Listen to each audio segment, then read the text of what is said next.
Hey guys, and welcome back to another video. Today I'm going to be giving you guys another 3-minute update, but this time on my acorn ants.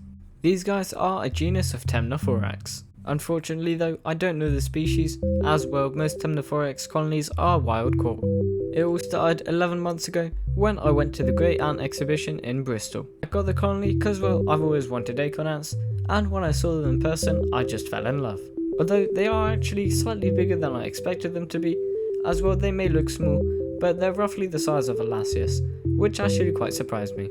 Anyways, after I got them, I moved them into an ant farm supplies outworld, which looked a bit like this.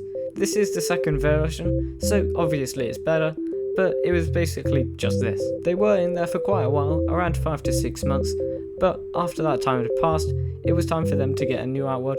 As well, they were in that, but it really wasn't that big, so they needed more space to forage and just explore. So what I did is I bought a 5-litre tub, and then I just put the old outworld inside of there and let them forage. It was big enough for them to last, and also big enough for me to add multiple test tubes. So they stayed in there for around 4 months, getting new test tubes every few weeks, and everything was going well. They have grown quite attached to their nest though. As well, this test tube has been with them since I got them, and they've never moved out. Even though they've had prime opportunities to move into better test tubes, they stayed with it, which is something that I find quite cool. These ants kind of have an attachment to their home, which is really only seen in intelligent beings, so it's quite cool to see in ants. Anyways, back to their nesting situation.